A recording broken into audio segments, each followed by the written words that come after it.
Ravi de vous retrouver ce matin. Émotion et sobriété, ce sont peut-être les mots qui résument le plus l'hommage qui a été rendu hier aux victimes des attentats de janvier 2015. Paris, capitale du monde, hier avec un texte de Victor Hugo qui a été lu et célébré. Paris, la résistante. Alors place de la République, il y a eu cet hommage musical mais aussi visuel avec un arbre planté sur la place qui symbolise le recueillement en mémoire des nombreuses victimes. Le récit de David Klezewski. Un arbre du souvenir planté place de la République. Haut d'une dizaine de mètres, un chêne qui symbolise la force et l'espoir. Érigé en présence de la maire de Paris, Anne Hidalgo. Des hommages qui ont débuté ce matin. Le chanteur Johnny Hallyday entonne un dimanche de janvier, place de la République, face aux officiels, aux proches des victimes et devant plusieurs centaines d'anonymes. En sortant de la voiture présidentielle, François Hollande rejoint le Premier ministre, Manuel Valls, et la maire de Paris. Ensemble, ils dévoilent une plaque à la mémoire des victimes. Janvier et novembre, les autorités rendent hommage aux Français tombés sous les balles des terroristes en 2015. Dépôt d'une gerbe de fleurs, lecture d'un texte écrit par Victor Hugo. Puis le chœur de l'armée française reprend les notes de Jacques Brel. La place de la République plonge ensuite dans le silence le temps d'une minute.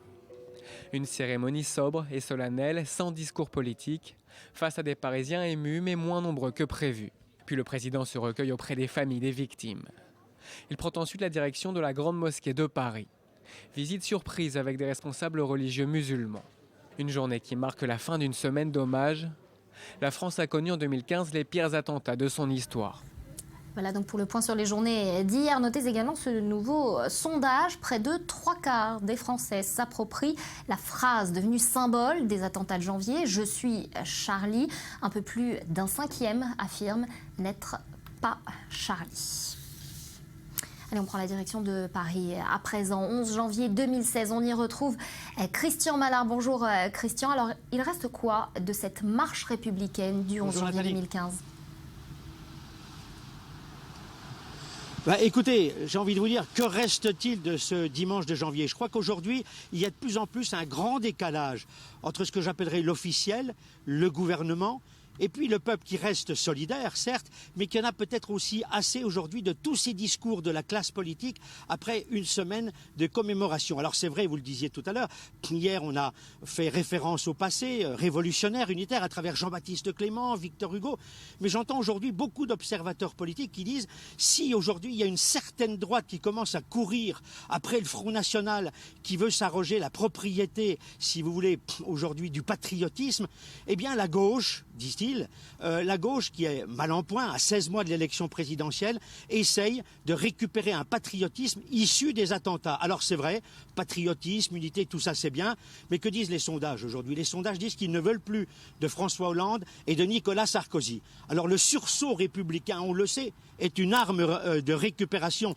redoutable, et tout laisse à penser que dans les 16 mois qui viennent, eh bien, tous les coups seront permis, Nathalie. Et Christian, est-ce que d'une certaine façon, vous avez le sentiment que le 13 novembre n'a pas réveillé ces esprits qui s'étaient peut-être finalement un peu assoupis, pour ne pas dire endormis depuis le 11 janvier? Alors, vous avez raison. C'est vrai qu'il y a eu Charlie Hebdo, 17 victimes, et puis après, il y en a eu 132. 149 victimes en tout, ça fait beaucoup, bien entendu. Des victimes qui n'auraient pas dû être là, malheureusement. On le sait, c'est une tragédie pour la France. C'est un deuil national. Alors, c'est vrai que c'est le 13 novembre, les attentats du 13 novembre ont réveillé les Français qui maintenant savent qu'on est en guerre contre les islamistes, contre Daesh, donc l'État islamique, et qui vivent un peu, j'ai envie de dire, qui commencent à dire, on comprend peut-être mieux pourquoi les Israéliens aujourd'hui savent vivre face à ce type de situation. Parce que c'est vrai qu'il y a des attentats régulièrement en Israël. Et aujourd'hui, les Français, en effet, se réveillent, sont très conscients. Et puis, il y a le Premier ministre Valls ou le Président Hollande qui sont là pour leur rappeler qu'en effet, nous sommes en état de guerre. Dans tous les discours, ils le répètent, et les Français l'ont bien compris. Merci beaucoup, Christian, pour ces explications et cette analyse. Merci, Nathalie. On passe tout de suite à l'actualité en Israël. Ravi de vous retrouver ce matin. Émotion et sobriété, ce sont peut-être les mots qui résument le plus l'hommage qui a été rendu hier aux victimes des attentats de janvier 2015. Paris, capitale du monde, hier avec un texte de Victor Hugo qui a été lu et célébré. Paris, la résistante. Alors, place de la République, il y a eu cet hommage musical, mais aussi visuel, avec un arbre planté sur la place qui symbolise le recueillement en mémoire des nombreuses victimes. Le récit de David Klezewski. Un arbre du souvenir planté place de la République. Haut d'une dizaine de mètres, un chêne qui symbolise la force et l'espoir. Érigé en présence de la maire de Paris, Anne Hidalgo. Des hommages qui ont débuté ce matin. Le chanteur Johnny Hallyday entonne un dimanche de janvier, place de la République, face aux officiels, aux proches des victimes et devant plusieurs centaines d'anonymes. En sortant de la voiture présidentielle, François Hollande rejoint le Premier ministre, Manuel Valls, et la maire de Paris. Ensemble, ils dévoilent une plaque à la mémoire des victimes. Janvier et novembre, les autorités rendent hommage aux Français tombés sous les balles des terroristes en 2015. Dépôt d'une gerbe de fleurs, lecture d'un texte écrit par Victor Hugo. Puis le chœur de l'armée française reprend les notes de Jacques Brel. La place de la République plonge ensuite dans le silence le temps d'une minute. Une cérémonie sobre et solennelle, sans discours politique, face à des Parisiens émus mais moins nombreux que prévu. Puis le président se recueille auprès des familles des victimes.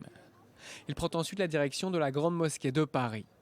Visite surprise avec des responsables religieux musulmans. Une journée qui marque la fin d'une semaine d'hommage. La France a connu en 2015 les pires attentats de son histoire. Voilà donc pour le point sur les journées d'hier. Notez également ce nouveau sondage. Près de 3/4 des Français s'approprient la phrase devenue symbole des attentats de janvier. Je suis Charlie. Un peu plus d'un cinquième affirme n'être pas Charlie.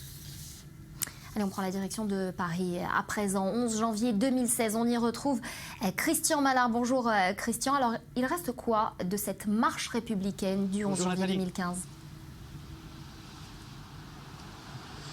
Écoutez, j'ai envie de vous dire, que reste-t-il de ce dimanche de janvier? Je crois qu'aujourd'hui, il y a de plus en plus un grand décalage entre ce que j'appellerais l'officiel, le gouvernement, et puis le peuple qui reste solidaire, certes, mais qui en a peut-être aussi assez aujourd'hui de tous ces discours de la classe politique après une semaine de commémoration. Alors c'est vrai, vous le disiez tout à l'heure, hier on a fait référence au passé, révolutionnaire, unitaire, à travers Jean-Baptiste Clément, Victor Hugo, mais j'entends aujourd'hui beaucoup d'observateurs politiques qui disent si aujourd'hui il y a une certaine droite qui commence à courir après le Front National, qui veut s'arroger la propriété, si vous voulez, aujourd'hui du patriotisme, eh bien la gauche, disent-ils, la gauche qui est mal en point à 16 mois de l'élection présidentielle essaye de récupérer un patriotisme issu des attentats. Alors c'est vrai, patriotisme, unité, tout ça c'est bien, mais que disent les sondages aujourd'hui? Les sondages disent qu'ils ne veulent plus de François Hollande et de Nicolas Sarkozy. Alors le sursaut républicain, on le sait, est une arme de récupération